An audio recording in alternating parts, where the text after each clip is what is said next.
Exist करता है वो वायु, आकाश, जल, अग्नि और पृथ्वी जैसे पंच तत्वों से ही मिलकर बना होता है।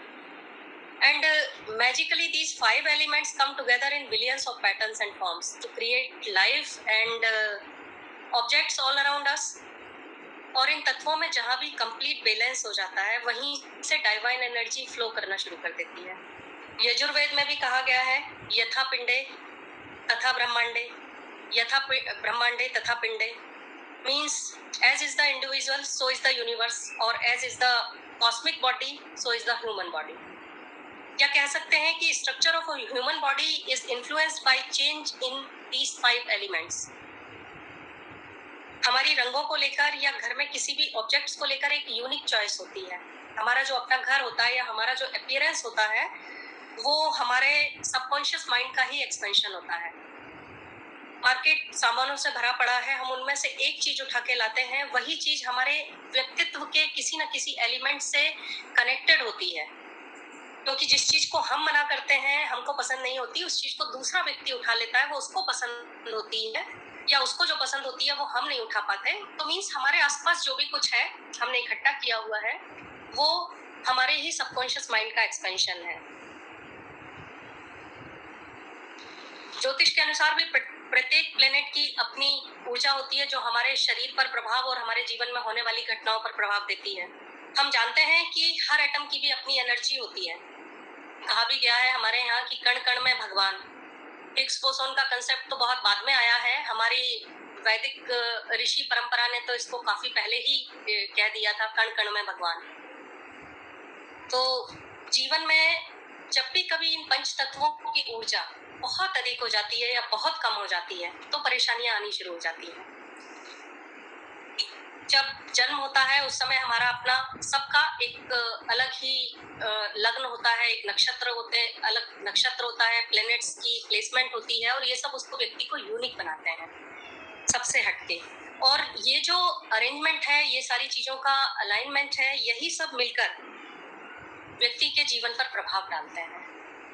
इनमें से कुछ तो फिक्स होते हैं जो कभी नहीं बदल सकते, कुछ दशाओं के आधार पे आते हैं परेशानियां, या ये कहिए कि एक समय के साथ में हमको कुछ चाहिए होता है जीवन में, और या फिर किसी खास घटना जैसे जॉब का मिलना या किसी और भी तरह की जो भी इच्छा होती है। इस तरह के 3 तरह के ही इवेंट्स खास तौर पे चीजें होती हैं जिनको कि हम चेंज करना चाहते हैं। और ये प्लैनेट्स का प्रभाव नेगेटिव या पॉजिटिव, इसकी सबकी अपनी अपनी एक परिभाषा होती है, सबकी व्यक्तिगत परिभाषा होती है देश काल परिस्थिति को देखते हुए। परंतु व्यक्ति जब भी अशांत होता है, असहज होता है, या उसने कुछ खोया है या फिर कुछ पाना चाहता है, तो विशेष ईश्वरीय कृपा या कॉस्मिक सपोर्ट की सर्च में वो हो जाता है और फिर ज्योतिषियों के पास जाते हैं। ज्योतिषी उनको अपने ज्ञान, समझ और अनुभव के आधार पे कुछ सलाह देते हैं, कभी जेम्स स्टोन पहनने की, कभी कुछ त्यागने की, कभी व्रत पूजा अलग तरह की करने की, जिससे कि एक सर्टेन लेवल तक पंच तत्वों में बैलेंस बनाया जा सके। परंतु मेरा मानना है कि ये उपाय विकृति को आकृति देते हैं, पूरा नहीं बदल सकते। अगर हम सोचें कि नीच के मंगल को उच्च का कर दिया जाए उसके अंदर कलर डाल के या उसके अंदर अग्नि तत्व को बढ़ा के, तो ऐसा कभी नहीं हो सकता।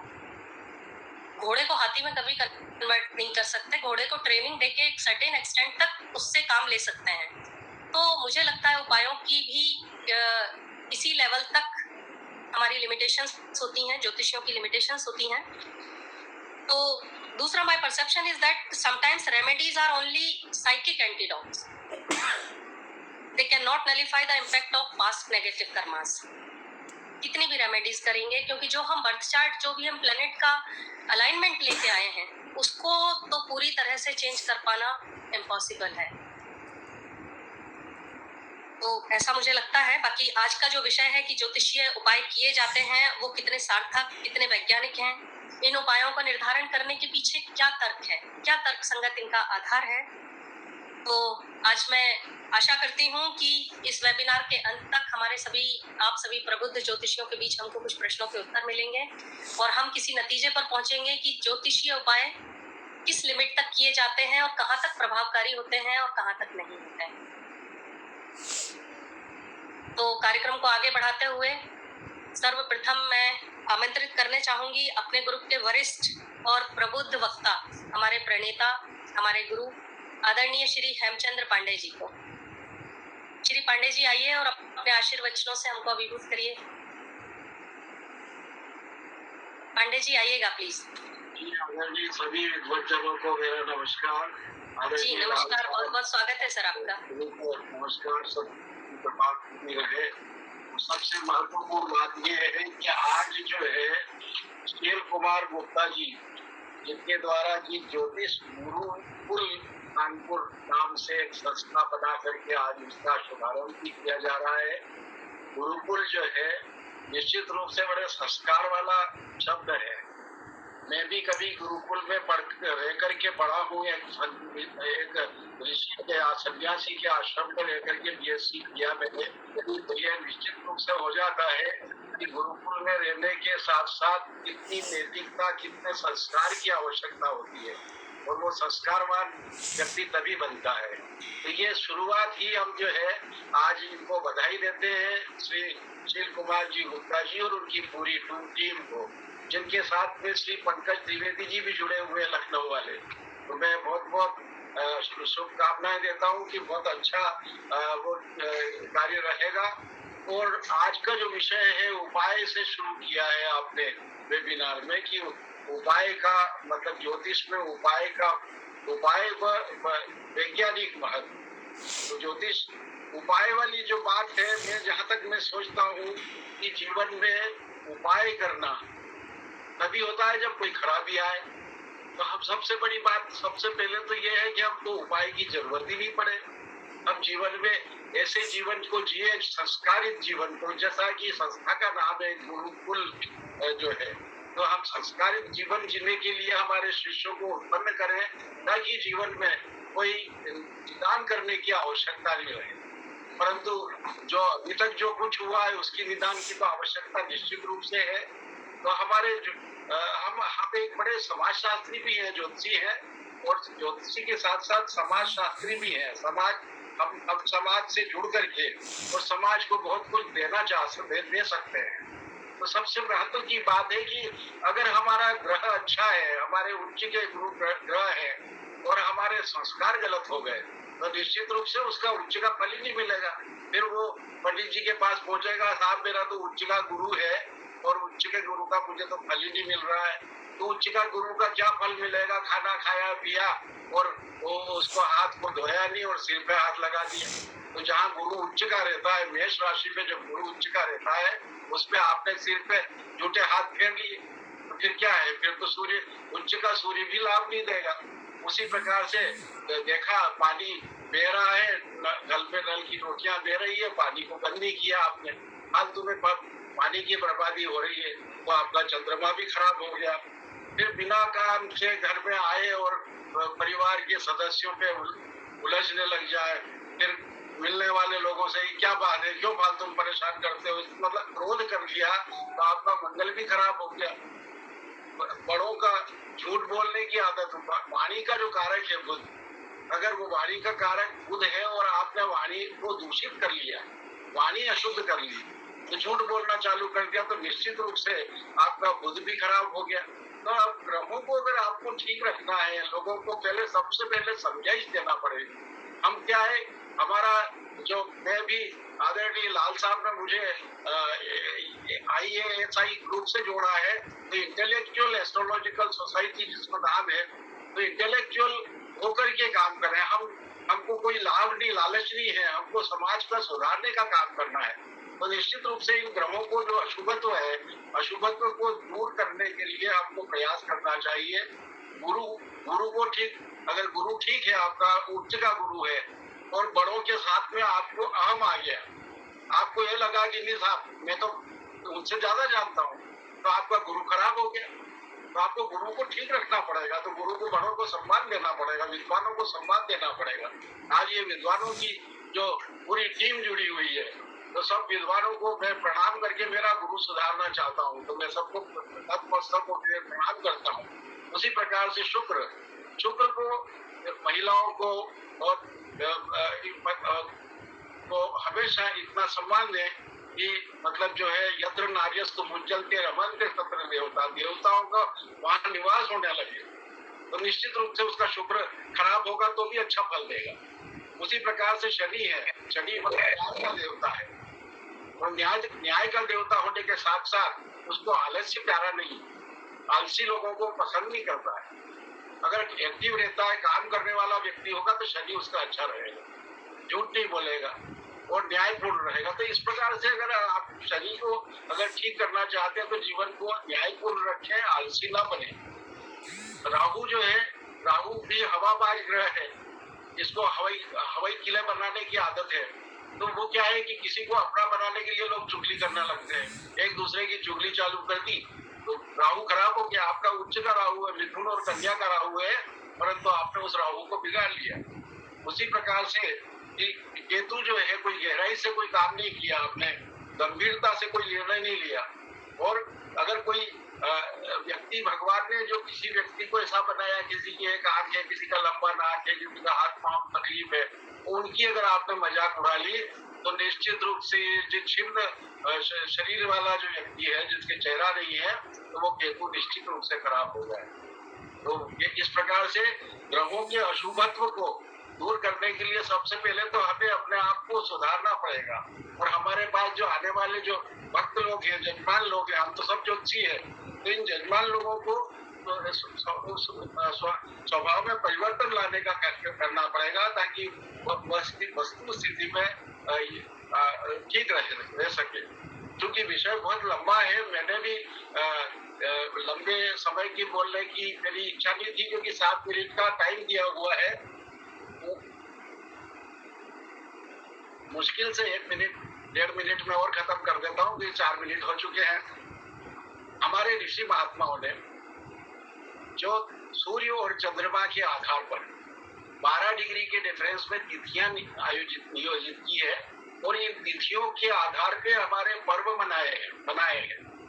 पर्वों को बनाया है कि जिस प्रकार से त्रयोदशी है, तृतीया है और उस प्रकार से अष्टमी है, पूर्णिमा है, सूर्य और चंद्रमा के आमने सामने रहने से पूर्णिमा हो जाती है। जैसे आज सूर्य और चंद्रमा एक साथ है, सूर्य चंद्रमा जब एक साथ होता है तो अमावस्या हो जाती है।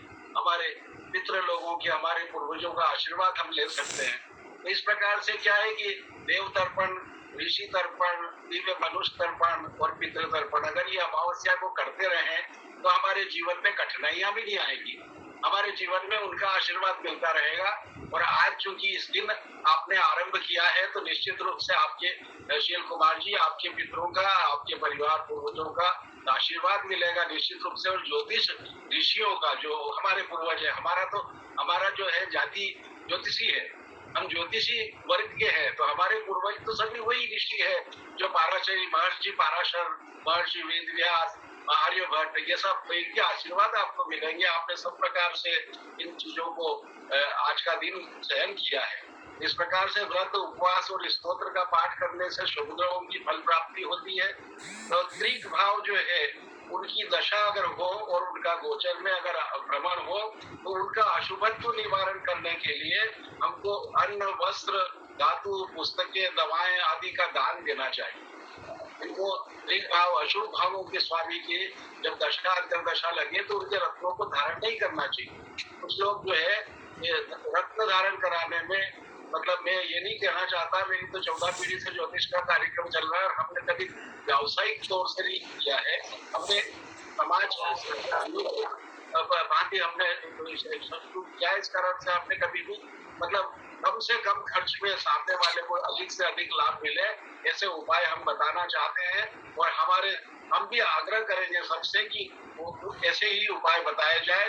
प्रभुत्व वाले भाव जो रहते हैं उनके रत्नों को धारण करना चाहिए, उनके ग्रहों की उनकी जड़ियों को भी धारण कर सकते हैं, क्योंकि जो पुस्तकों में सब जगह उपलब्ध है हर नक्षत्र की, और हर नक्षत्रों की जड़ी है, हर नक्षत्रों के पौधे हैं, तो नक्षत्रों के अपने जन्म नक्षत्र के या अपने दशा काल के नक्षत्र का जो पौधा है वो ला करके गमले में बोले और उनको उस मंत्र से जल से सिंचित करें।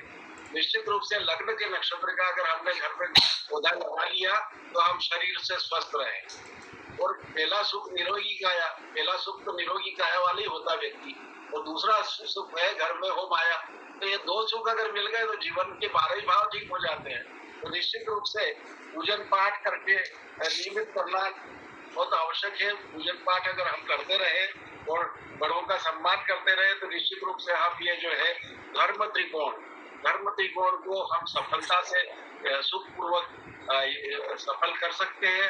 एक लग्न, पंचम और नवम अगर इनको हमने बलवान कर दिया तो जीवन में कठिनाइयां जो भी आएगी हम उसको सहन कर लेंगे। हमारा रास्ता है, जीवन पथ है, तो घाटियां भी आती है, गहराई भी आती है और गड्ढे भी आते हैं, परंतु उस जीवन पथ को चलने के लिए अच्छी बुद्धि, अच्छा शरीर, सबसे पहले तो शरीर स्वस्थ रहे, बुद्धि हमारी सौम्य रहे और हमारे संस्कार नौवे भाव से संस्कार देखते हैं तो हमारा शरीर, हमारी बुद्धि और हमारा संस्कार, हमारा कर्म, अगर ये तीनों अगर सही रहे तो जीवन में हम कितनी भी बड़ी घाटी को पार कर सकते हैं, उसमें हमको कोई दिक्कत नहीं जाएगी, जीवन बहुत सुखी रहेगा हमारा। इसके कारण से ये जो है 1 5 9 को 4 8 12 से जोड़ लीजिए। मतलब एक मेरा ये कहने का है कि धर्म त्रिकोण को मोक्ष त्रिकोण से जोड़ करके जो चलेगा उसके जीवन में कठिनाइयां नहीं आएगी। अब मोक्ष त्रिकोण से कैसे जोड़ेंगे? अग्नि है और मोक्ष त्रिकोण जल है, 4 8 12। तो चौथा है ना, अच्छे मित्र बना ले, अच्छे मित्र लोगों से साथ रहे, अच्छे लोग साथ में रखें। अष्टम भाव यानी अच्छे गहराई से सोचे किसी चीज को करने के लिए पहले कि आपको फायदा मिलेगा कि नहीं मिलेगा, और फिर अधिक व्यय ना करें, पैसा बचा करके रखें और समय पे काम मिलता रहे तो व्यापार में भी फलेगा, नौकरी पेशे वाली को भी लाभ मिलेगा। और इस प्रकार से जीवन में उपाय करने से फायदा है। अब कुछ लोग कहते हैं कि साहब उपाय करने से जो ग्रह योग है वो तो उसका फल देते ही है, परंतु एक उपाय करने का एक ऐसी बात है कि बरसात में छाता है और छाता तान करके अगर हम रहेंगे तो हमारे कपड़े तो भीग जाएंगे और हमारा सिर नहीं भीगेगा। तो सिर को बचाना, जीवन में उपायों के माध्यम से सिर को बचा लेना बहुत बुद्धिमत्ता है। विद्वान लोगों ने पंचतंत्र में, बड़े बड़े ज्ञान के भंडार में यही कहा है कि जीवन में अपने आप को बचा लो। अगर मान लो मतलब हमारे वस्त्र भी खराब हो, हमारे अशुद्धि रहे और उसमें से भी अगर हम निकल कर हमारा दिमाग ठीक काम करता रहा तो हम निश्चित रूप से सफलता प्राप्त कर लेंगे। हमारे ऋषि मुनियों ने इसी कारण से वृक्षों की पूजन, प्रकृति के साथ जीवन को जीने का भी तरीका बताया है। वृक्षों के साथ अगर हमने जीवन जिया तो निश्चित रूप से हम वृक्षों की आशीर्वाद प्राप्त कर सकते हैं। जैसे पहले वट सावित्री की व्रत का पूर्ण विधान है, अक्षय नवमी को आंवला का पूजन है, दशा माता का पीपल का पूजन है, अष्टमी को अशोक का पूजन है, अशोक वृक्ष का पूजन है। इस प्रकार से इन वृक्षों की पूजन करने से, इन वृक्षों को घर में लगाने से भी निश्चित रूप से ग्रहों की अशुभत्व को दूर किया जा सकता है। अब ये तो देखा होगा आपने, सभी नक्षत्रों के देवता हैं, अलग अलग नक्षत्रों के अलग अलग देवता हैं, उन नक्षत्रों के देवताओं का भी स्मरण अपने जन्म नक्षत्र के देवताओं का स्मरण करते रहना चाहिए। ये पुस्तकों में उपलब्ध हो जाएगा, बहुत लंबा है, बताने में समय व्यतीत होगा, इनके बाद कई वक्ताओं को बोलना है। इस कारण से मैं समय सीमा को देखते हुए सिर्फ इतना कहूंगा कि हमें हमेशा अमावस्या, तृतीया, अष्टमी, नवमी, एकादशी, प्रदोष और पूर्णिमा, ये जो हमारे पर्व निर्धारित किए गए हैं, इन पर्वों के माध्यम से हम काम करते रहें, सफलता मिलेगी। और जो बच्चों का जन्म गंडमूल में होता है, गंडमूल में होने का मतलब उस पर ये भी एक उपाय है। उपाय वाली बात है कि बाद में लोग कहते हैं साहब 40 साल का हो गया और हमने तो कराया ही नहीं था, बाद में दिक्कतें पैदा होती है। और वो दिक्कतें क्यों होती है? क्योंकि अश्वनी, मूल और मघा ये केतु के नक्षत्र है, ज्येष्ठा, अश्लेषा और रेवती ये बुध के नक्षत्र, ये 6 नक्षत्र मूल गंडमूल कहलाते हैं। और बुध जो है वो बुद्धि का देवता है। उसी प्रकार केतु जो है वो गहराइयों से किसी चीज को ढूंढ के लाने का देवता है। तो अगर कोई गहराई से कोई चीज काम नहीं कर सके और जो बुद्धि से काम नहीं कर सके तो ऐसी स्थिति में फिर वो मूल नक्षत्र तकलीफ देता है। इसके कुछ ही चरण शुभ माने गए हैं, परंतु इस प्रकार से इन नक्षत्रों का जन्म के समय में शांति करा लेना चाहिए। ये हम उपाय के साथ साथ ये स्थितियां जो है हम निश्चित रूप से इनके महत्व देना चाहेंगे। और रत्नों का धारण करना तो सभी ज्योतिषियों को मालूम है। ये रत्न के साथ साथ जड़ियां भी है जो वृक्षों के लिए निर्धारित हैं। उन जड़ियों को उन्हीं नक्षत्रों में निकाल करके ला करके उनकी पूजन करके अपने को धारण करेंगे। क्योंकि आज हर व्यक्ति समृद्धवान तो नहीं हो सकता, हर व्यक्ति हीरा नहीं खरीद सकता, परंतु वो अरंडी की जड़ तो खरीद सकता है, ला सकता है। तो शुक्र के नक्षत्र में अरंडी की जड़ ले आएगा तो हीरा का काम करेगी, नारंगी की जड़ निकाल के ले आएगा तो पुखराज का काम करेगी। तो निश्चित रूप से इस प्रकार के साधारण से साधारण उपाय करने से ही जीवन में अशुभ ग्रहों के अशुभ फल का निदान हो सकता है और शुभ को प्राप्त हो सकता है। और हमारा काम यही है, ज्योतिषियों का काम यही है कि हम अपने आने वाले व्यक्ति को सही मार्गदर्शन दें। वो आदरणीय लाल साहब ने वास्तु वाली बात बताई है। तो निश्चित रूप से घर का वास्तु इतना अच्छा हो कि घर में रह करके चिंतन मनन किया जा सके। और इसके लिए भगवान की भक्ति, ईश्वर भक्ति करना सबसे महत्व है। ईशान्य कोण में भगवान को बिठा दीजिए और जितना नियमित रूप से हम पूजन पाठ कर सकें वो निश्चित रूप से करते रहे कि जीवन में हर कठिनाइयां हमारे घर से दूर हो जाएगी। घर के द्वार पे स्वस्तिक का चिन्ह बना दे। स्वस्तिक का चिन्ह घर पे, मतलब पहले स्काउट गाइड्स में भी ये स्वस्तिक का चिन्ह बताया जाता था। तो हम तो स्वस्तिक का चिन्ह लगा करके घर में सब प्रकार की नेगेटिव शक्तियों को घर में प्रवेश में रोक लगा सकते हैं और शुद्ध पॉजिटिव एनर्जी घर में ला सकते हैं। इतना ही कह करके मैं, क्योंकि समय अधिक ले लिया है, मैं क्षमा चाहूंगा आदरणीय निशा जी से और श्री कुमार जी से कि अधिक समय के लिए मुझे क्षमा करें। परंतु मुझे जितनी बात बोलनी थी उसको कितना कट करूंगा, तो कट करते करते 6-7 मिनट तो हो ही गए। बहुत बहुत आपका आभार मुझे बोलने का मौका दिया है। और आपकी संस्था बहुत प्रगतिशील बने। हमने भी हमारा जो ज्योतिष की यहाँ पे ISI के साथ हम जो ज्योतिष का कोर्स चलाते हैं वो कोर्स आपको श्री कुमार जी ने मांगा था तो मैंने दे दिया था। जिस प्रकार से ताराशरी पद्धति से जो आप पढ़ाएंगे तो निश्चित रूप से उसमें कोई भी अगर आपके क्वेश्चन होंगे, कोई भी अगर हमारी परामर्श की आवश्यकता पड़ेगी तो हम बेहिचक तैयार हैं। और जब आना भी पड़ेगा तो हम आने को तैयार हैं। हम आदरणीय लाल साहब को भी लेके आ सकते हैं अगर उनकी कंडीशन हो। बहुत बहुत धन्यवाद sir. Thank you so much Shri Pandey sir, बहुत ही अच्छा बोला आपने। मंत्रमुग्ध होकर सुनते रहे आपको। और लग तो ऐसा रहा था कि आज बहुत सारा ज्ञान आपसे ले लिया जाए, क्योंकि बहुत अच्छी बात आपने बताई कि जो महंगे जेम्स होते हैं उनको हर कोई अफोर्ड नहीं कर सकता। आपने बड़े अच्छे सस्ते उपाय बताए हैं कि अलग अलग पेड़ अलग अलग नक्षत्रों को दर्शाते हैं और उन पेड़ों की जड़ या तना या जो भी पार्ट उनका है वो हम ले सकते हैं। तो सर फिर कभी आपसे जरूर लेंगे इस बारे में ज्ञान, लेकिन नेक्स्ट टाइम जब आपकी एडमिनशिप होगी तो प्लीज ये जरूर बताइएगा कि कौन कौन से नक्षत्र के कौन कौन से प्लांट्स होते हैं। तो हम लोग को सीखना ही है। कुंडली फलित तो हम लोग सब करते हैं सर जी। ठीक है sir, thank you so much. अब मैं आमंत्रित करूंगी न्यूसी समैया जी को भोपाल से। न्यूसी जी अनम्यूट करिए अपने आप को।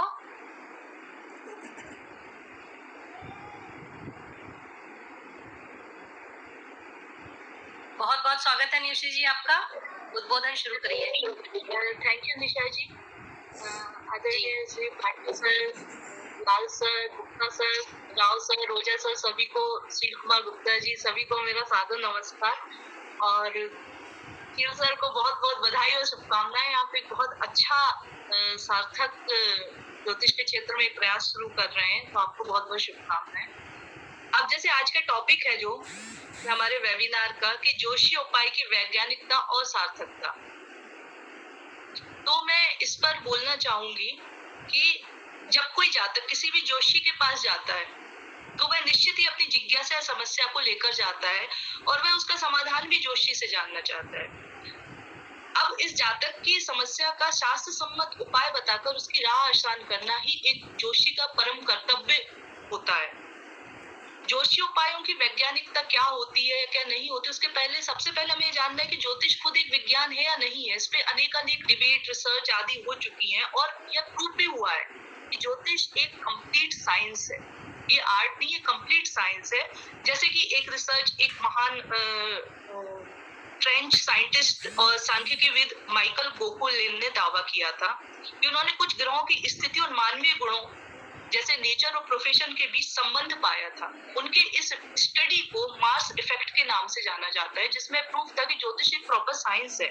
इसमें उन्होंने कुछ फेमस वर्ल्ड फेमस प्लेयर्स की चार्ट में आम व्यक्तियों की तुलना में मंगल की पोजीशन को बहुत प्रोमिनेंट देखा था और उस पे उन्होंने ये रिसर्च पब्लिश की थी। यही दावा रिचर्ड टार्सन ने भी किया था। उनकी जो कृति है ब्रह्मांड और मानसिकता, उसमें इसका प्रॉपर उल्लेख है। अब प्रश्न है कि उपाय क्या होते हैं। जैसा कि हम सभी जानते हैं, हम सभी प्राणी, चाहे मनुष्य हो या किसी और योनि के प्राणी हो, उन सबको अपना प्रारब्ध भोगना ही पड़ता है। हम एक प्रारब्ध लेके आते, प्रारब्ध पहले बना, शरीर बाद में बना। तो जब सब कुछ नियत है तो उपाय कहाँ एग्जिस्ट करते हैं, इनका क्या अस्तित्व होता है? तो इसका उत्तर यह है कि जैसे कि पांडे सर ने भी बताया कि बारिश होना यह नियत है, बारिश तो होगी, लेकिन हम एक उपाय रूपी छाता लेके उस बारिश को भीगने से अपने आप को बचा सकते हैं, उसके प्रकोप से बच सकते हैं।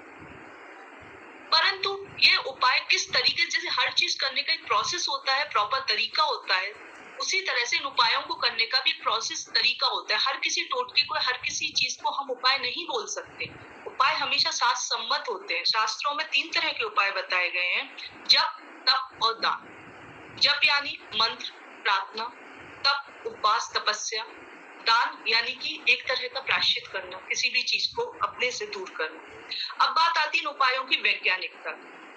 ये कितने वैज्ञानिक होते, कितने साइंटिफिक होते। मंत्र की शक्ति को विज्ञान ने भी स्वीकारा है और प्रार्थना को हर धर्म में सर्वोच्च स्थान दिया गया है।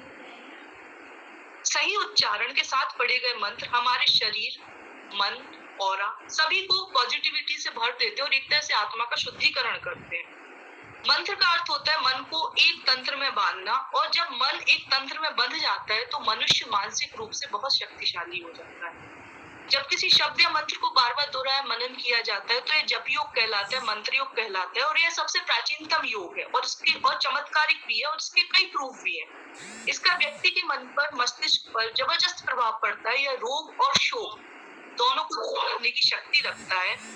सही तरीके से किए गए मंत्रोच्चारण से कई रोग आदि भी ठीक होते हैं, जिनके बहुत से प्रूफ है, जिनमें से मैं कुछ आपके सामने रखना चाहूंगी, जो प्रॉपर इंटरनेशनल स्टडीज हैं कि जिन्होंने मंत्रों की शक्ति को साइंटिफिक तरीके से प्रूफ किया है। जैसे मध्य प्रदेश मेडिकल यूनिवर्सिटी के एक्स वाइस चांसलर और प्रसिद्ध कार्डियोलॉजिस्ट डॉक्टर RS शर्मा के द्वारा गायत्री मंत्र का ब्लड प्रेशर के मरीजों पर क्या प्रभाव पड़ता है, इस पर एक प्रॉपर रिसर्च पब्लिश हुई है। इसमें उन्होंने बताया है कि गायत्री मंत्र से ब्लड प्रेशर कंट्रोल होता है और ये उन्होंने प्रूफ भी किया।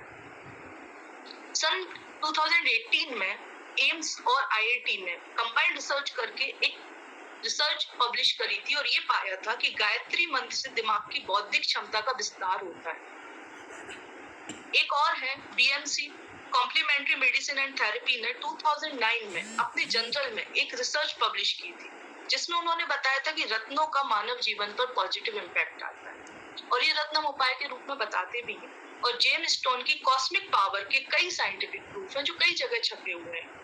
जैसे जिस तरह से हम जोशी जानते हैं कि हनुमान चालीसा के नियमित पाठ से कॉन्फिडेंस में डेफिनेटली वृद्धि होती है। जैन धर्म में भक्तामय स्त्रोत है, उसमें 48 काव्य हैं और ये 48 काव्य अलग अलग तरह की रेमेडीज करते हैं और इनका जो इम्पैक्ट है वो मैंने अपनी पर्सनल लाइफ पर, अपने क्लाइंट्स पर, दूसरों पर, फैमिली पर बहुत गहरा इम्पैक्ट होते हुए देखा है।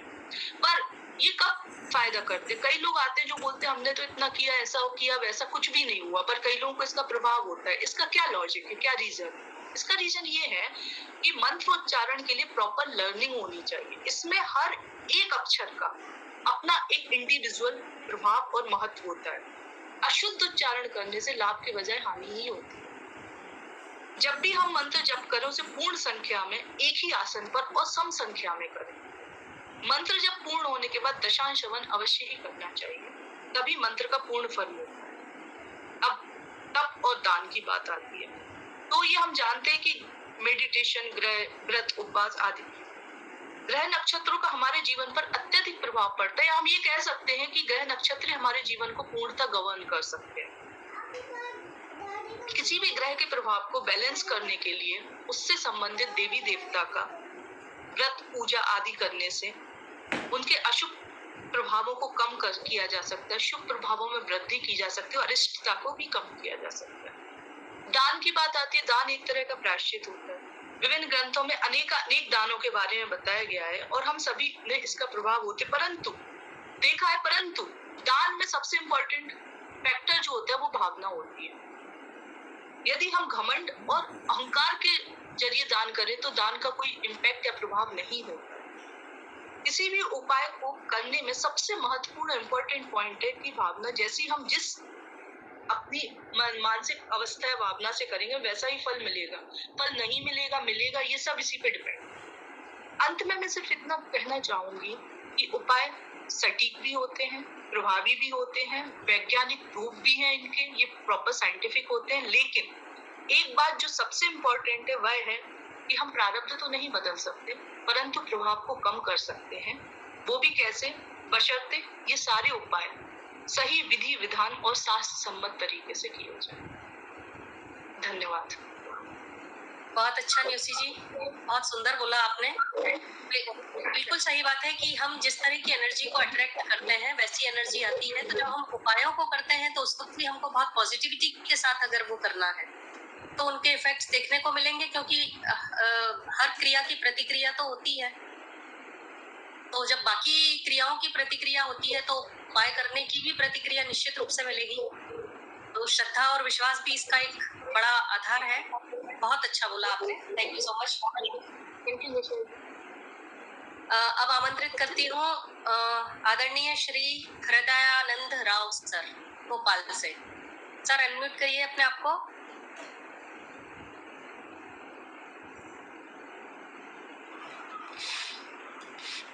श्री राव सर। धन्यवाद निशा मैडम। जी सर, स्वागत है आपका बहुत बहुत। वेबिनार में उपस्थित सभी विद्वतजनों, ऋषि स्वरूप ज्योतिषियों और मातृशक्ति, आप सबको मेरा सादर प्रणाम नमन। सील जी को बहुत बहुत बधाई और शुभकामनाएं। आपने बहुत बड़ा बीड़ा उठाया है। ईश्वर करे कि आपको इसमें सफलता मिले। विषय जो रखा गया है उपाय और उसकी वैज्ञानिकता, इसको शुरू करने से पहले मैं ये कहना चाहूँगा कि पांडे जी ने भी इस बात पे बहुत जोर दिया, ऋषि मैडम ने बताया और लाल सर ने भी कहा, हम जन्म से लेके मरण तक किसी न किसी बाह्य शक्ति के द्वारा हमारी हर क्रिया नियंत्रित होती है। इसको शास्त्रों ने कहा है, ग्रहाधीना जगत सर्वा, ग्रहाधीना नरावरा, ग्रहाराज प्रयक्षन्ति, ग्रहाराज हरन्ति च। ग्रह राज देते हैं और ग्रह ही राज को छीन। यानी ग्रहों की भूमिका हमारे जीवन पे इस तरह से है कि हम अगर किसी विशेष लग्न में जन्म हुआ तो क्यों हुआ और किस लग्न में मेरे साथ क्या होगा, किस घड़ी में मेरे साथ क्या होगा, इसका निर्धारण हमारे हाथ में नहीं है। यह कोई अदृश्य शक्तियां हैं जिनको हम ग्रह के नाम से जानते हैं, वो हमको नियंत्रित करते हैं। बात आती है उपायों की। जहां तक मैंने पढ़ा है और जहां तक मेरा ज्ञान है, जैसे आज के जमाने में चिकित्सा शास्त्र में पैथोलॉजी है, वैसे ही ज्योतिष जो है पैथोलॉजी है। ये आपके बीमारी को बता देगा कि आपको क्या बीमारी है, यानी आपके कौन से कर्म हैं, आपने ऐसा क्या है जो आप गरीबी, अमीरी या बहुत बड़े पद पे पहुंच गए, आप बीमार हो गए, आप असाध्य बीमार हो गए, या आपके किसी परिजन के साथ कोई अनिष्ट हो गया और आपका चलता बिजनेस रुक गया, तो यह निर्धारण ज्योतिष कर देता है। ज्योतिष के माध्यम से इसका निर्धारण कर दिया जाए। लेकिन साथ में ज्योतिष में भी गरुड़ पुराण में कहा गया है, अवश्यम भोक्तव्यम कर्म कर्म शुभाशुभम।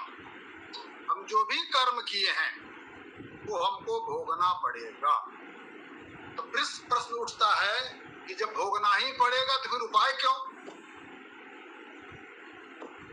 हम जब डॉक्टर के पास जाते हैं, हम बीमार हैं, डॉक्टर अगर केवल कह दे कि साहब आपको डायबिटीज है, आपको ब्लड प्रेशर है, आपको ये हार्ट की बीमारी, ये फलाना बीमारी है, तो इसका तो कोई अर्थ निकला नहीं। हमें चाहिए कि हम स्वस्थ कैसे होंगे।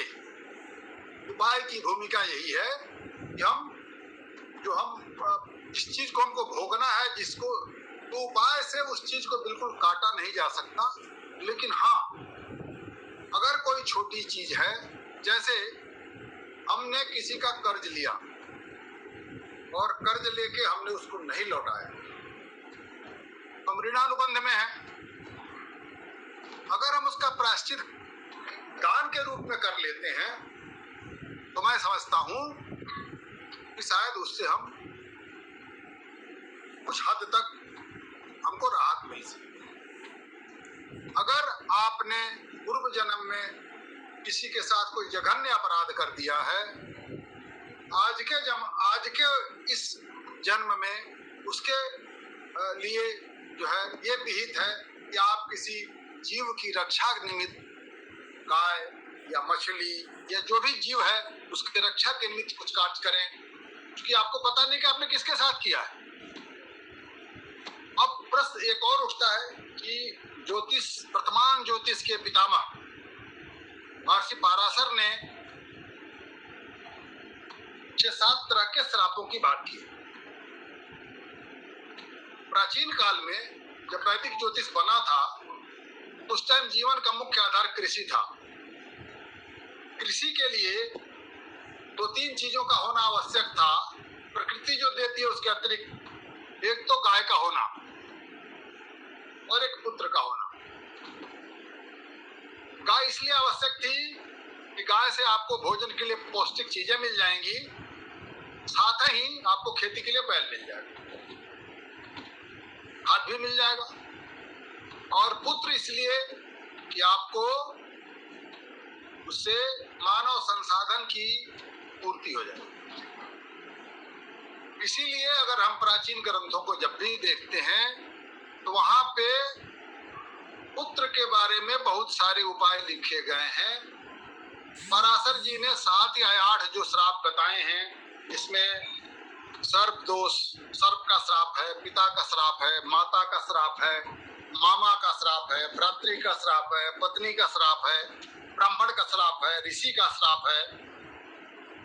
इनके लिए पराशर जी ने उपाय लिखे हैं और वह उपाय शास्त्रीय उपाय है। ब्राह्मण भोजन, जमीन का दान, गऊ का दान, गायत्री मंत्र का जप, पीपल का वृक्ष लगाना, पीपल के वृक्ष का सेवन करना, उसकी परिक्रमा करना, उसका रक्षण करना।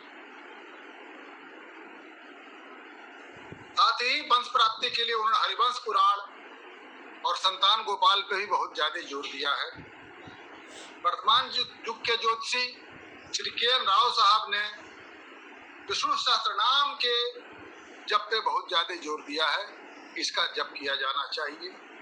अभी न्यूसी मैडम ने कहा, पांडे जी ने कहा, और इस बात पे मैं भी जोर दूंगा और मैं समझता हूँ कि शायद सारे विद्वान इस बात से सहमत होंगे कि कोई भी दान या कोई भी कर्म हम जो भी करें उसमें वस्तु की प्रधानता नहीं होकर हमारे भाव की प्रधानता होनी चाहिए। श्रद्धा युक्त हमको वह काम करना चाहिए।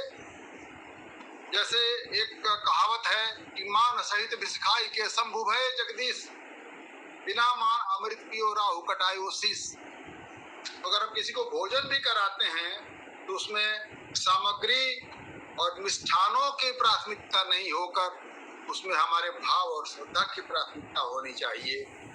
तो उपायों में हमारा भाव और हमारी श्रद्धा जिस ढंग से जुड़ेगी उसी तरह से उपाय हमारे लिए फायदेमंद होंगे।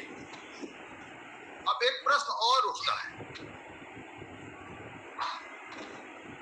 सनातन धर्म में हम सब लोग चर्चा करते हैं कि एक चित्रगुप्त की कल्पना की गई। ये चित्रगुप्त कौन है भाई? ये चित्रगुप्त और कोई नहीं है, हमारे सब कॉन्शियस माइंड में चित्रों के रूप में संग्रहित हमारे जन्म जन्मांतर के कर्म हैं, जो चित्रों के रूप में गुप्त रूप से रखे गए हैं, जिसको आप आज की कंप्यूटर की भाषा में, आपकी भाषा में कोड कहते हैं। कोडिंग किया गया, कोड के रूप में रखी। हम जब उपाय करते हैं तो ज्योतिषी समझ जाता है कि आपके साथ जो भी जातक आया है उसको क्या दिक्कत, तो उसके अनुरूप उसको उपाय बताता है। और जब वो आदमी उपाय करता है, चाहे वो दान करे, यज्ञ करे, जप करे, तो उसका सब कॉन्शियस माइंड इस बात को एक्सेप्ट कर लेता है, और वह जो मेमोरी है अगर इरेजेबल है, अगर वो मिटने योग्य है तो मिट जाती है। अगर मिटने योग्य नहीं है तो उसकी इंटेंसिटी कम हो जाती है, लेकिन आदमी को उस चीज को भोगना। मेरे विचार से ये इनकी उपायों की वैज्ञानिकता और इसकी महत्ता है। अब जैसा रत्न धारण की बात आती है, तो रत्न धारण या जड़ धारण या उस रंग के वस्त्र का धारण या उस रंग के वस्त्रों का भोजन, इसकी उपयोगिता ये है कि हमारे शरीर में उस रंग के या उस तत्व की कमी है। हमको जो रोग हुआ है या हमारे अंदर जो भी एक नकारात्मक भावना पैदा हो रही है, उस रत्न से या उस वस्त्र से या उस भोजन से उसकी पूर्ति करके उसको सकारात्मक रूप में उसको बदला जा सकता है। इसीलिए धारण करने का मतलब है कि उसकी अपने बॉडी में उसकी इंटेंसिटी को बढ़ाना। और ठीक उसके विपरीत दान है। दान का मतलब ये है कि हम उन चीजों को अपने से दूर करें जो चीज हमको नुकसान कर रही है। जैसे अगर हम डायबिटीज के पेशेंट हैं तो हम चीनी तो नहीं खाएं, साथ में हमको चीनी का दान भी करना चाहिए। अगर हम ब्लड प्रेशर के पेशेंट हैं तो नमक तो कम खाना ही खाना है, हमको नमक का दान भी करना है। विषय बहुत बड़ा है और बहुत सारे विद्वानों को बोलना है और हम लोगों को बहुत सारे विद्वानों को सुनना है। तो मैं इन्हीं शब्दों के साथ वाणी को विराम दूंगा। दिशा जी को बहुत बहुत धन्यवाद, शील जी को बहुत बहुत धन्यवाद, उन्होंने मुझे समय दिया, और आप सब विद्वानों को पुनः प्रणाम और धन्यवाद कि आपने बहुत बात की। बहुत बढ़िया श्री राव सर, बहुत ही अच्छा बोला आपने। धन्यवाद राव साहब। रंगों की अपनी ऊर्जा और ग्रहों से उनका कनेक्शन, बिल्कुल सही बात है। रंगों की अपना जो रिफ्लेक्शन भी होता है, हम देखते हैं सूर्य के प्रकाश का जो रिफ्लेक्शन होता है उसमें से जो 7 रंग निकलते हैं वो भी किसी न किसी ग्रह की ऊर्जा को व्यक्त करते हैं। तो रंगों से कनेक्टिविटी करते हुए भी उपाय हम कर सकते हैं। बहुत अच्छा सर, थैंक यू। अब मैं आमंत्रित करना चाहूंगी उदयपुर से डॉक्टर प्रेमा चंडालिया जी। डॉक्टर प्रेमा चंडालिया जी, मैडम अनम्यूट करिए अपने आप को। सभी को प्रणाम। जी मैडम, बहुत बहुत स्वागत है आपका। वैसे तो क्या है कि जब पांडे सर बोल रहे हैं और राव सर बोल रहे हैं तो उसके बाद में बोलने को कुछ बचता नहीं है बेसिकली। तो उसके बाद में बोलना एक बहुत मुश्किल कार्य है किसी भी टॉपिक पर। वो हो सकता है मैडम, लेकिन अनुभव तो सबके अपने अपने अलग अलग होते हैं। आप अपना अनुभव शेयर करिए। जी बिल्कुल, मैं इसीलिए बता रही हूँ कि लेकिन फिर भी मैं इसको अपने तरीके से कुछ चीजें शेयर करती हूँ जी, क्योंकि थ्योरी में तो बहुत सारी चीजें और सब जानते हैं, सारे उपाय भी सबको याद रहते हैं हमेशा। क्योंकि आजकल जमाना ये है कि आदमी बात तो बाद में करता है, सबसे पहले वो ये कहता है कि भैया उपाय हो जो बता दो, और नहीं तो सबसे पहले पत्थर बता दो आप क्या पहनना है। जबकि वो ये नहीं सोचता है कि वो जिस उद्देश्य से आया है वो उद्देश्य उस पत्थर को पहनने से सॉल्व होगा भी या नहीं। तो उपाय का जो है इसका एक अपना एक मैकेनिज्म है।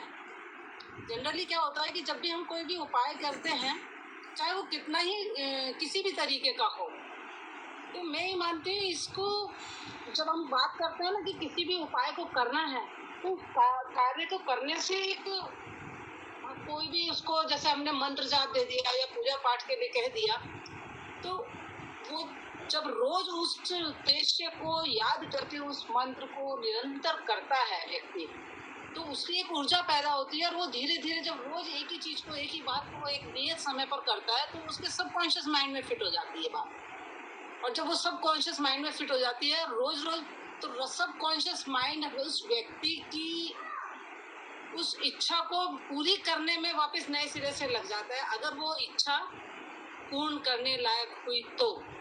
अर्थात इसमें ये मानते हैं हम कि अगर उस जातक को के लग्न या लग्नेश को गुरु, मतलब लग्न, लग्नेश और चंद्रमा, और जो उस समय उसकी दशा चल रही है उसके स्वामियों को गुरु या भाग्येश देखे, तब तो वो पूरी लगन से उस उपाय को करता है और वो उपाय उसके लिए काम कर जाता है। लेकिन उस उपाय को करने में और उसके कार्य के सिद्ध होने में जितना समय लगता है, वो समय एक इम्पोर्टेंट समय होता है जो उसको व्यतीत करना होता है। जब उसकी दशा सही ग्रह की आती है तभी वो उपाय हो पाता है, अन्यथा वो हो पाता है। अर्थात उसके पूर्व के कर्म कुछ ऐसे होते हैं, जब भी ऐसी दशाएं चलती है कि उसको समस्या आती है, वो उपाय करता है। तो पूर्व जन्म के समय कर्मों के क्षय के पश्चात ही अगर वो कर्म ऐसे हैं जिनको कि वो क्षय किया जा सके और किसी थोड़ा बहुत दंड भोग कर उसको उससे मुक्ति मिल सकती है, तो वो उसकी इच्छा पूरी होगी और उपाय भी इसी पे मैनिफेस्ट होगा। तो सबकॉन्शियस माइंड जनरली उस बात को रोज रिपीट करने से वो हमारे दिमाग में सेट हो जाती है और वो एक पॉजिटिविटी बना देता है कि इसको मंत्र को करने से मेरा कार्य हो जाएगा, इस मंत्र को करने से मेरा कार्य हो जाएगा, और अंत में उसका वो कार्य हो जाता है। लेकिन उस बीच में जो समय है वो उसके कठिन समय होता है जिसको उसको पूरा करना ही होता है, और उपाय एक ब्रिज का काम कर देते हैं एक तरीके से उसके कठिन समय में को सही समय में परिवर्तित करने का। इसके अलावा एक जो मेन चीज होती है, जनरली मेरा जो अपना उपाय में प्रयास रहता है कि सबसे ज्यादा फल अगर कोई उपाय देते हैं तो हम अगर मानवीय जितने भी हमारे संबंधी हैं उनसे अच्छा व्यवहार रखेंगे तो हमारे को उसका 100% रिजल्ट मिल जाता है। अगर हम आपस में रिश्ते तो सही नहीं रख पाते हैं, और जैसे मान लो अपनी पत्नी से रिश्ते खराब है या भाई से रिश्ते खराब हैं, तो हम उसको तो संभाल नहीं पाते हैं और उपाय करते रहते हैं, तो हमें उसका फल कभी भी नहीं मिल पाता है। इसलिए जनरली मेरा ये प्रयास रहता है कि जो भी जातक मेरे पास आए तो मैं उसको कम से कम ऐसा उपाय बताऊं कि भैया तुम जो भी प्लेनेट से रिलेटेड उसका, मान लो उसका मंगल ही खराब है, तो मैं सबसे पहले उसकी बात नहीं कहती कि जाके पहले अपने ब्रदर से आशीर्वाद लेते रहो। अगर वो ब्रदर से अपने आशीर्वाद लेता रहेगा तो शायद उसके मंगल के जो नेगेटिव इम्पैक्ट हैं वो कम हो जाएंगे। या अगर 12वें भाव का किसी भी कुंडली में 6ठा, 8वां और 12वां भाव तीनों ही होते हैं और वो उनकी दशाएं, अंतरदशाएं, प्रकृति दशाएं भी चलती हैं, तो जनरली आदमी को समस्या तभी आती है। इसमें अगर हम 12वें भाव है, अगर 12वें भाव की दशा चल रही है और हम 12वें भाव से संबंधित जो भी राशि है उससे संबंधित ग्रह के ऊपर किसी भी प्रकार का खर्चा करें, चाहे वो तन का हो, मन का हो या धन का हो, अपनी अपनी सामर्थ्य अनुसार। लेकिन हम अगर उन लोगों को 6ठे भाव के स्वामी, 8वें भाव के स्वामी और 12वें भाव के स्वामी से संबंधित जो ग्रह हैं, उन रिश्तों को उनके अनुसार 6ठे भाव वाले की सेवा करके, 8वें भाव वाले को पूरा सम्मान देकर और 12वें भाव वाले के स्वामी से संबंधित रिश्ते पे अपनी तरफ से खर्चा करके या किसी भी प्रकार से उसकी सेवा करके हम अगर उनको संभाल लेंगे तो शायद हमें बहुत कम हानि में मैक्सिमम चीज़ें मिल जाएंगी। और इसका एक प्रैक्टिकल अनुभव मैं बताती हूँ कि जनरली जो भी मेरे अपने रिश्तेदार हैं जो मेरे 8वें भाव में आते हैं, तो कई बार ऐसा भी देखा है कि वो अक्सर मुझे अपनी प्रॉब्लम सुनाते हैं और उसके बाद वो निश्चिंत हो जाते हैं और उसके बाद मेरी प्रॉब्लम चालू हो जाती है मानसिक रूप से। तो ये मेरा पर्सनल अनुभव है कि 6ठे, 8वें भाव 6ठे, 8वें और 12वें भाव से संबंधित जो भी रिश्ते हैं उनको अपन अगर संभाल कर रखें तो शायद हमारी जिंदगी में बहुत सारी समस्याएं समाप्त हो जाएंगी। और थोड़ा सा मैं इसमें ये मानती हूँ कि हम एक तरफ तो उपाय करते हैं, जहाँ तक ईमानदारी से उपाय नहीं करता फिर वो आके शिकायत करते हैं कि आपने ये कहा मेरा ये कार्य नहीं हुआ। जैसे मंगल का ही उपाय करते हैं, तो मंगल का उपाय करते हैं लेकिन वो नॉन वेज को त्याग नहीं करता, तो उसको वो उपाय कैसे फलीभूत होगा? या वो शनि का उपाय कर रहा होता है, लेकिन वो ड्रिंक्स को नहीं छोड़ पाता है। जनरली वो बड़े आराम से शास्त्र से कहते हैं मैडम बाकी सब तो हम कर लेंगे, रत्न भी पहन लेंगे, लेकिन हम ये तो हमारा शौक है, इसको हम कभी कभी लेते हैं, चल जाता है। तो वो शनि का कितना भी उपाय कर ले, वो शनि उसको कभी फल नहीं देगा।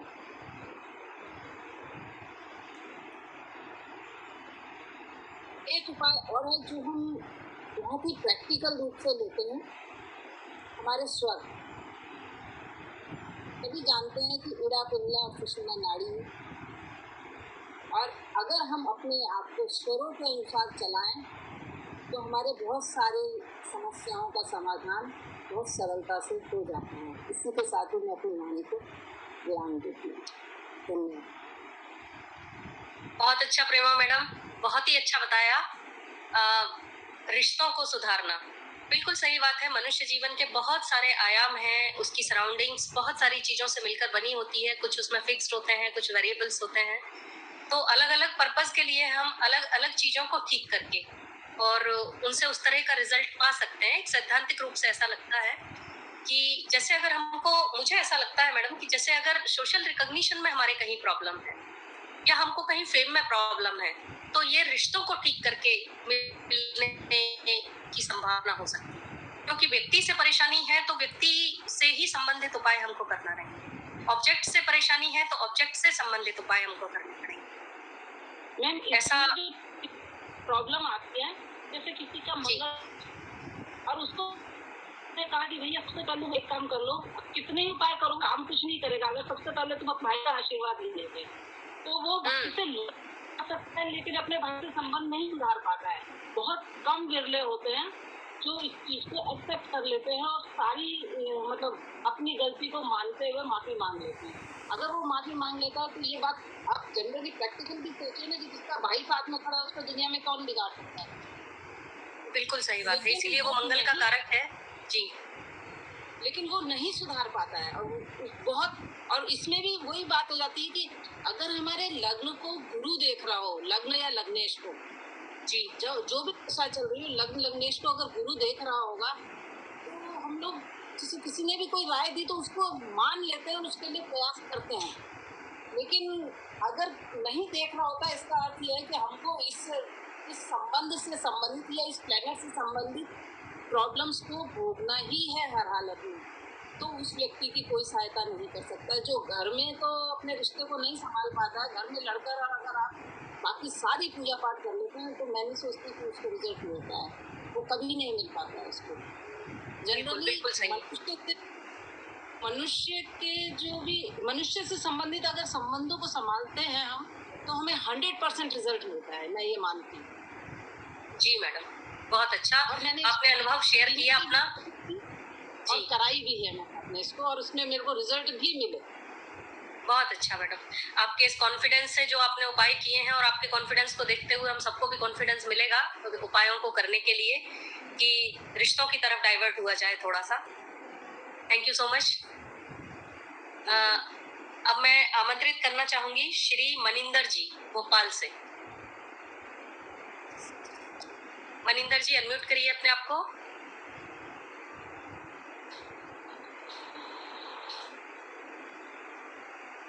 मनिंदर जी,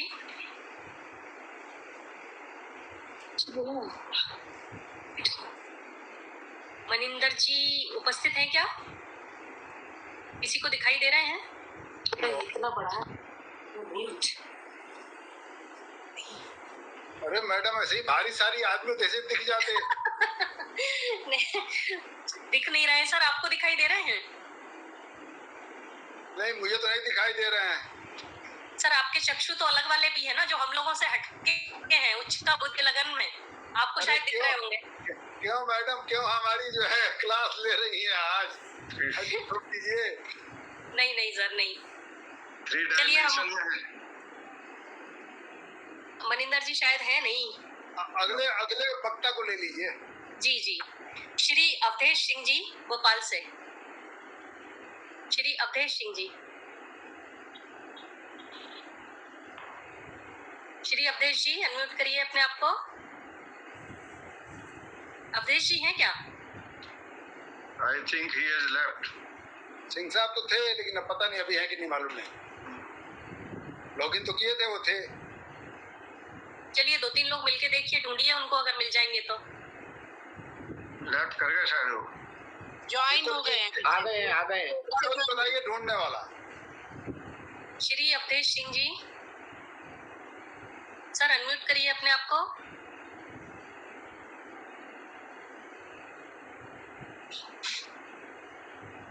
हाँ दिख रहे हैं, मुझे क्यों नहीं दिख रहे हैं? अभी दिख रहे थे थोड़ी देर, अभी फिर कनेक्ट हो रहे हैं। चलिए मैं अगला देखती हूँ। अच्छा कनेक्ट हो गए जी। कनेक्ट हो गए। श्री अवधेश सिंह जी, अनम्यूट करिए अपने आप को। ओके, आ गई। मेरी आवाज आ रही है? हाँ जी सर, बहुत अच्छी आ रही है सर, बहुत बहुत स्वागत है आपका। Thank you. आज मुझे आइए बहुत अपने अच्छा लग रहा है उद्बोधन जी। सबको प्रणाम फिर से। और अब तक जो जी। स्क्रीन पे जो आदरणीय विद्वान दिख रहे हैं, अब तक तो उनसे मैसेज से बात होती थी, आज समक्ष में मिलकर बड़ा अच्छा लग रहा है। पहले तो मैं सर शील आज आप गुप्ता जी पहली को, बार आए हैं। जी मैं पहली दफा आया हूँ। मैं शील आपके गुप्ता जी लैपटॉप को के फ्लैप अभिवादन को करना थोड़ा सा चाहूंगा। ठीक, सर आपके लैपटॉप के जी। फ्लैप को थोड़ा सा ठीक करिए, लैपटॉप के फ्लैप को थोड़ा ठीक करिए, आपका पूरा फेस नहीं दिख रहा है। ओके, हाँ अभी ठीक है, थोड़ा या तो पीछे हो जाइए।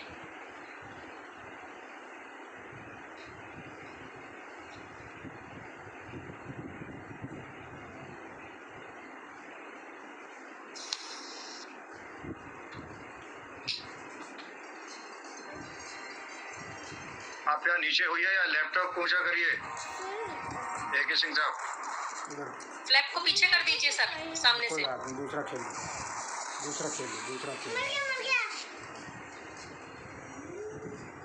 चलिए कोई बात नहीं, आप थोड़ा पीछे होके बोल लीजिए। बोलिए सर। बहन मुझे ऐसा लग रहा है कि उनके वहाँ पे नेटवर्क इशू है, जिस वजह से उनका वैसे की वैसे रुक गया है। स्टिल हो गई है उनकी, हाँ स्टिल हो गई है।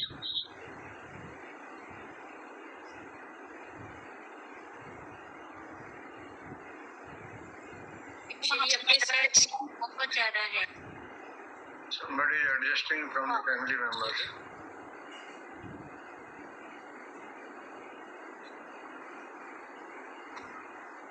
सर नेटवर्क इशू है, शायद आप ठीक करिए अगर आपको मेरी आवाज आ रही है तो। पहली बार वालों के लिए थोड़ी प्रॉब्लम आती है।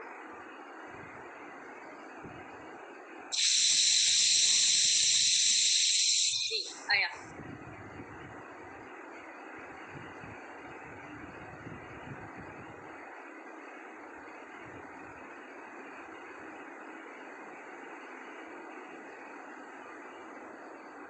अवधेश सर, आपकी आवाज नहीं आ रही है।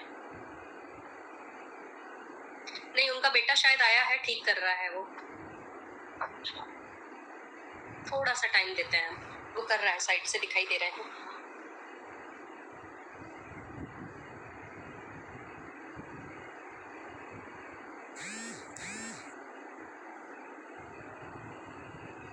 लेफ्ट हो गए।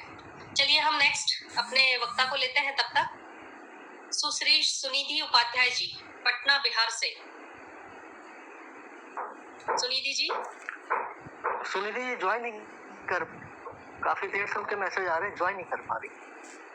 अरे नेक्स्ट को ले लीजिए फिर। श्री विवेक दुबे जी, नासिक महाराष्ट्र से। श्री विवेक दुबे जी।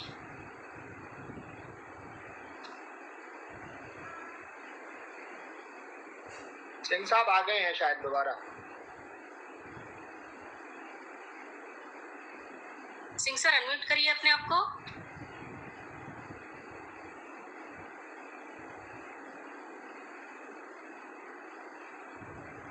नमस्कार। मैं चालू करूं फिर से? जी सर जी। जी मैं शुरू करूं? जी सर प्रारंभ करिए। बिल्कुल आ रही आवाज आ है। रही है मेरी? ओके ठीक है, आज शुरू किया। वो जो है जी वाय सार्थकता और वैज्ञानिकता। मैं अपनी बात बहुत संक्षेप में कहना चाहूंगा। जैसे पिता अपने पुत्रों से कुछ अपेक्षा करता है कि जो उसने संबंध बनाए हैं, जो विधान बनाए हैं, जो प्रॉपर्टी बनाई है, उसको अच्छे से देखभाल करे और उनको आगे बढ़ाए। इसी प्रकार ईश्वर भी जो मनुष्य जो उसकी सबसे अच्छी कृति है उससे कुछ अपेक्षा करते हैं। अपेक्षा ये है कि उनकी जो व्यवस्था है, उनकी जो कानून है, उसको सहयोग करे और आगे बढ़ाए। और जैसा कहा जाता है